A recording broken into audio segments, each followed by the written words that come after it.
अब ना पड़ेगा राजस्थान में सूखा और ना आएगी उत्तराखंड में बाढ़।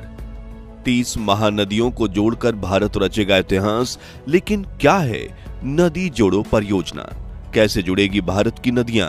क्यों है ये दुनिया का सबसे बड़ा मेगा प्रोजेक्ट? दोस्तों, भारत सरकार ने एक ऐसी महत्वाकांक्षी परियोजना पर काम शुरू कर दिया है जो आने वाले कुछ सालों में भारत की तकदीर और तस्वीर दोनों बदल कर रख देगी। इस परियोजना का सपना पूर्व प्रधानमंत्री अटल बिहारी वाजपेयी जी ने देखा था और अब भारत सरकार ने इस दुनिया के सबसे बड़े मेगा प्रोजेक्ट पर काम करना शुरू कर दिया है। दरअसल भारत में दुनिया की 18% आबादी रहती है, जबकि भारत के पास दुनिया के केवल 4% पानी मौजूद है। इससे भी बड़ी समस्या यह है कि हर साल भारत के स्वामित्व वाली नदियों का करोड़ों लीटर पानी या तो समुद्र के खारे पानी में विलीन हो जाता है या फिर बहते हुए उन पड़ोसी देशों के पास चला जाता है जो भारत का पानी पीकर भारत से ही गद्दारी करते हैं। जैसे कि पाकिस्तान पूरी तरह से सिंधु यानी इंडस रिवर पर निर्भर है, फिर भी वो हमेशा भारत में आतंकी हमले करवाने की कोशिश में लगा रहता है। वहीं बांग्लादेश की 3 मुख्य नदियों में से एक जमुना नदी, जो भारत की ब्रह्मपुत्र नदी का हिस्सा है, वो वहां की आधी आबादी के घरों तक पानी पहुंचाती है। लेकिन फिर भी बांग्लादेश की सरकार वहां रहने वाले हिंदुओं पर अत्याचार को बढ़ावा दे रही है। दूसरी तरफ भारत में राजस्थान और दिल्ली के लोग पानी के लिए तरस रहे हैं, जबकि उत्तराखंड के लोग हर साल बाढ़ की समस्या से जूझ रहे हैं। इन्हीं समस्याओं के समाधान के लिए भारत सरकार ने एक ऐसे मेगा प्रोजेक्ट को लॉन्च किया है जिसकी लागत करीब 30 लाख करोड़ रुपए होगी।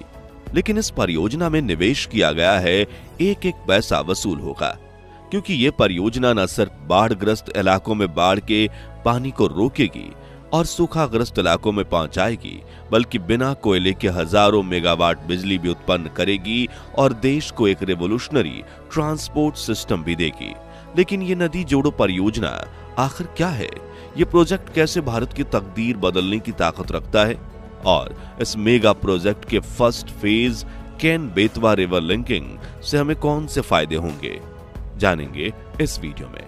लेकिन उससे पहले हर भारतीय वीडियो को लाइक करके कमेंट बॉक्स में जय हिंद जरूर लिखें, क्योंकि ये जय हिंद कहना हमारे लिए गर्व की बात है। दोस्तों, भारत को कृषि प्रधान देश बनाने में सबसे बड़ा योगदान नदियों का है, जो हमारे लिए प्रकृति का सबसे खूबसूरत तोहफा है। इसलिए हम नदियों को माता का दर्जा देते हैं, उनकी पूजा करते हैं और बदले में नदियां भी 150 करोड़ भारतीयों के जीवन की नींव बनी हुई हैं। और अगर हमने इन नदियों के पानी का सही तरह से इस्तेमाल करना सीख लिया तो भारत को वैश्विक महाशक्ति बनने से कोई नहीं रोक सकता। इसलिए भारत सरकार ने नदियों से जुड़ा दुनिया का सबसे बड़ा मेगा प्रोजेक्ट लॉन्च किया है, जिसका नाम है IRL यानी इंटरलिंकिंग ऑफ रिवर्स प्रोजेक्ट, जिसे हम नदी जोड़ो परियोजना के नाम से भी जानते हैं।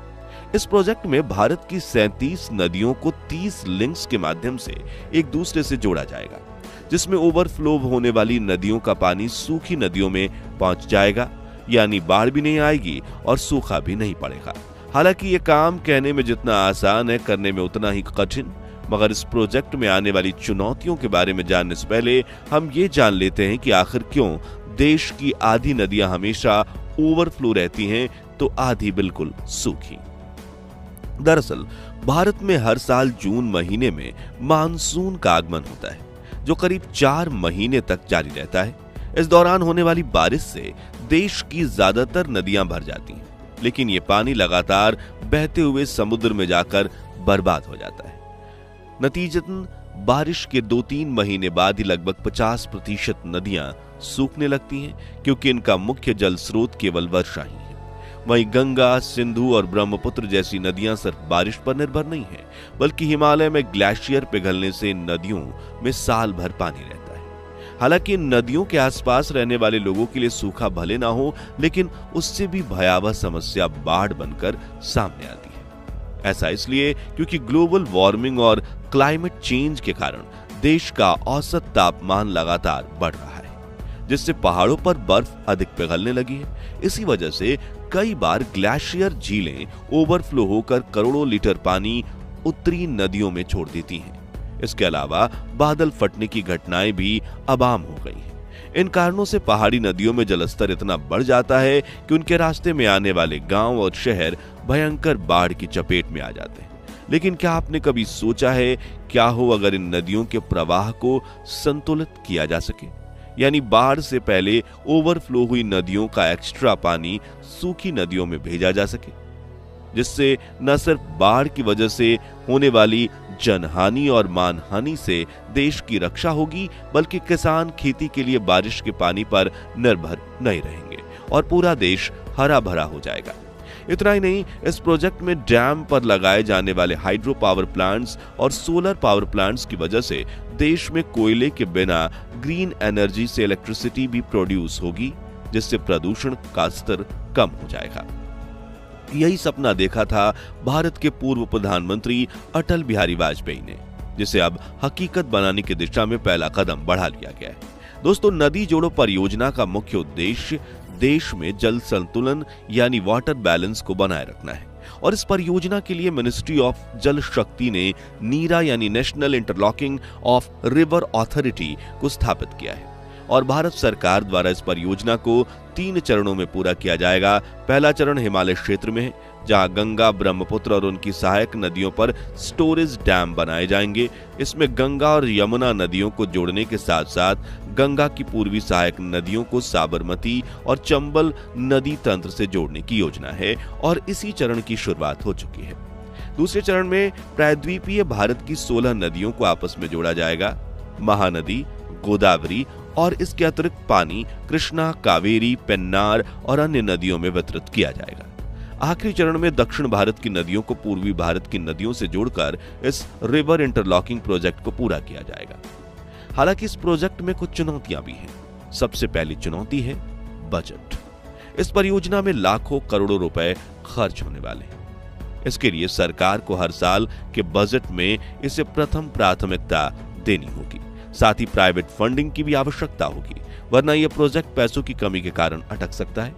दूसरी चुनौती सिविल इंजीनियरिंग से जुड़ी है, क्योंकि सभी नदियों का बहाव, भूगोल और जमीन की संरचना अलग अलग है। इसलिए हर लिंक, डैम और रिजर्वायर को अलग डिजाइन और तकनीक से बनाना होगा। और तीसरी सबसे बड़ी चुनौती है कानूनी लड़ाई। इस परियोजना में करीब 15,000 किलोमीटर लंबी लिंकिंग कैनाल्स बनानी होंगी, जिससे लगभग 55 लाख लोगों को विस्थापित करना पड़ेगा। इनमें से अधिकतर किसान और आदिवासी समुदाय से हैं और शायद मुआवजा देने के बावजूद कई लोग अपनी भूमि छोड़ने को तैयार नहीं होंगे, जिससे मामला अदालतों तक जा सकता है और परियोजना में देरी हो सकती है। इस प्रोजेक्ट के तहत भारत की प्रमुख 37 नदियों को जोड़ा जाएगा, जिसमें गंगा, यमुना, ब्रह्मपुत्र, महानदी, गोदावरी, कृष्णा, साबरमती और नर्मदा शामिल है। और हाल ही में प्रधानमंत्री नरेंद्र मोदी ने नदी जोड़ो परियोजना के पहले केन बेतवा इंटरलिंकिंग प्रोजेक्ट को हरी झंडी दिखा दी है। इस प्रोजेक्ट में करीब 45,000 करोड़ रुपए खर्च होंगे और इससे बुंदेलखंड क्षेत्र को काफी लाभ होगा, जो उत्तर प्रदेश और मध्य प्रदेश में आता है। और दोस्तों, इस सिलिंग रिवर लिंकिंग प्रोजेक्ट के फायदे के बारे में जानकर आप समझ जाएंगे कि क्यों यह परियोजना भारत की तस्वीर और तकदीर दोनों बदलने की क्षमता रखती है। दरअसल विशेषज्ञों का मानना है कि केन और बेतवा नदी को जोड़ने वाली यह परियोजना बुंदेलखंड के लिए वरदान साबित होगी। इससे पेयजल, सिंचाई और उद्योग के लिए पानी की उपलब्धता बढ़ेगी और करोड़ों लोगों के जीवन पर पॉजिटिव इंपैक्ट पड़ेगा। इस प्रोजेक्ट में मध्य प्रदेश के 10 जिले छतरपुर, पन्ना, दमोह, टीकमगढ़, निवाड़ी, शिवपुरी, दतिया, रायसेन, विदिशा और सागर लाभान्वित होंगे। आपको बता दें कि इस परियोजना में मध्य प्रदेश के छतरपुर जिले की बिजावह तहसील के दौधन गांव के पास 77 मीटर ऊंचा और 2.21 किलोमीटर लंबा दौधन बांध बनाया जाएगा, जिसमें कुल 2,853 मिलियन क्यूबिक मीटर पानी भरेगा। इस बांध से केन नदी का अतिरिक्त पानी 221 किलोमीटर लंबी केन बेतवा लिंक कैनाल के माध्यम से बेतवा नदी में छोड़ा जाएगा। इस 221 किलोमीटर लंबी कैनाल में 2 किलोमीटर लंबी अंडरग्राउंड सुरंग भी बनाई जाएगी। इस परियोजना का मुख्य उद्देश्य सूखाग्रस्त कहे जाने वाले बुंदेलखंड के 10.62 हेक्टेयर भूमि की सिंचाई और 62 लाख लोगों तक पेयजल पहुंचाना है, जो इस इलाके के 2000 गांव में बसे हुए हैं। जिनमें से 40 लाख लोग मध्य प्रदेश और 21 लाख लोग उत्तर प्रदेश में रहते हैं। इतना ही नहीं, इस मेगा प्रोजेक्ट में 27 मेगावाट का सोलर प्लांट भी स्थापित किया जाएगा। साथ ही भविष्य में दौधन डैम पर हाइड्रो पावर प्लांट भी शुरू किया जा सकता है, जिससे बिना कोयले की बिजली उत्पन्न होगी और आसपास के गांव में रोशनी फैलाएगी। वहीं दोनों राज्यों में लिंक के मार्ग में जो पुराने तालाब आएंगे उनकी मरम्मत भी की जाएगी और लिंक से जोड़कर उनमें भी पानी भरा जाएगा, जिससे सिंचाई को बढ़ावा मिलेगा। हालांकि दोस्तों, कुछ विशेषज्ञ इस प्रोजेक्ट को लेकर कुछ चिंताएं भी जता रहे हैं, जिनमें सबसे पहले पर्यावरणीय नुकसान की बात करें तो इस प्रोजेक्ट के लिंक के रास्ते में आने वाले पन्ना नेशनल पार्क और टाइगर रिजर्व में बड़े पैमाने पर वनों की कटाई की जाएगी और पूरे प्रोजेक्ट में करीब 20 से 30 लाख पेड़ों की कटाई होगी, जिससे केन घड़ियाल अभ्यारण्य और गिद्धों के घोंसले वाले क्षेत्र प्रभावित होंगे। वहीं IIT बॉम्बे की एक स्टडी के मुताबिक इससे सितंबर महीने में होने वाली बारिश में करीब 12% की कमी आएगी। अब सामाजिक प्रभाव की बात करें तो दौधन बांध से करीब 10 गांव प्रभावित होंगे, जिसकी वजह से छतरपुर जिले के करीब 5228 परिवार और पन्ना जिले के 1400 परिवारों को विस्थापित होना पड़ेगा। इस दौरान मुआवजे और लाभों को लेकर स्थानीय विरोध भी देखा जा रहा है, लेकिन जैसे हर सिक्के के दो पहलू होते हैं, वैसे ही किसी भी प्रोजेक्ट के अगर फायदे होंगे तो नुकसान भी।